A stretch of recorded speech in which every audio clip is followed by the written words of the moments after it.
un truc qu'il faut quand même qu'on dise, c'est que une maman solo aujourd'hui est considérée comme une sous-femme. Et ça, je fais exprès de le dire. C'est que quand tu es maman célibataire aujourd'hui, parce qu'effectivement, c'est peut-être pas encore dans nos... Grâce à en parler, c'est pas encore intégré dans nos communautés, mais quand tu regardes, en fait, c'est limite comme si une femme aujourd'hui qui a un enfant, avec son expérience, son vécu, et peut-être sa maturité, et surtout, ça, on ne parle pas de ça, surtout les responsabilités qui lui incombent en tant que maman solo, c'est qu'automatiquement, tu vas développer en fait une certaine forme d'énergie masculine. Ça, il faut le dire. Aujourd'hui, le fait de se retrouver maman solo, ça veut dire de devoir être organisé. J'en parlais avec Lionel cet après-midi. Je lui disais que moi, par exemple, je me lève tous les jours à 6 heures. Si un jour je me lève à 6h15, ça décale tout mon programme en fait. Parce qu'on vit en France, bon, il faut, vous savez un peu, pour ceux qui sont ici, là, on court de gauche à droite. Et donc, automatiquement, en fait, le fait d'être quelqu'un qui s'organise, le fait d'être fatigué ou pas, tu dois te lever pour t'occuper de ton enfant, faire les devoirs le soir, alors que toi, tu rentres aussi du boulot, tout ça.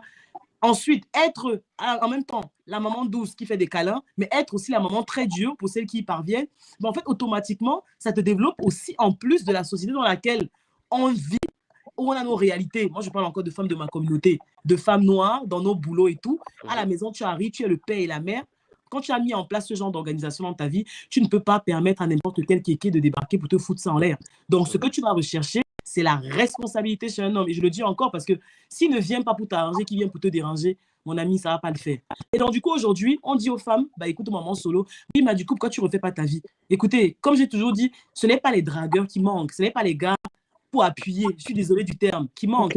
Mais c'est vrai que si aujourd'hui, en tant que, avec les responsabilités là qui t'incombent et le caractère que cela t'a créé, si tu ne tombes pas sur un homme responsable et qui connaît sa place et est dans son énergie d'homme, bien sûr que tu ne vas pas prendre le risque de ramener quelqu'un chez toi ou d'aller faire ta vie avec quelqu'un qui va venir, entre parenthèses, un peu déséquilibrer ce que tu as mis tant de temps à faire. Et donc, du coup, ça devient problématique parce que les hommes, ils vont te dire, eh bien, en fait, tu es une trentenaire, tu as des enfants, tu n'as plus le droit d'avoir d'exigences. Et là, je dis, mais vous vous rendez compte? Non.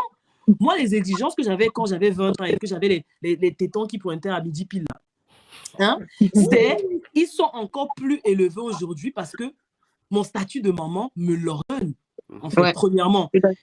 Et surtout, en fait, l'environnement. Donc, ce n'est plus possible de faire des choix de partenaires banco et bancal. Et maintenant, quand tu dis ça, on va te dire, oui, mais en fait, tu as vécu ta mauvaise expérience, tu as fait le mauvais choix. En fait, c'est pour ça que je vous disais tout à l'heure que je veux recentrer sur le débat, en fait. C'est que la maman solo, en vrai, premièrement, ça reste une femme. Ça, c'est la première des choses. Donc, tu as certaines qui arrivent plus ou moins. Tu as celles aussi qui sont des appâts parce que tu as beaucoup qui sont pleines de détresse émotionnelle. Ça, il faut le dire. Tu n'y arrives pas, du coup, tu es là. Le premier homme qui te donne un peu un semblant d'attention, tu l'as soulevé, et puis tu t'es encore trompé, et puis bien sûr émotionnel encore. Et puis, en fait, c'est vraiment un statut aujourd'hui, sans vous mentir, qui, comme je dis depuis le début, dans lequel il n'y a aucun avantage. Le gars va te capter, dit que oh, je ne peux pas, il faut que je trouve la nounou. Ah, on ne peut pas capter la fille là, vraiment, c'est compliqué. Est-ce que je peux venir chez toi?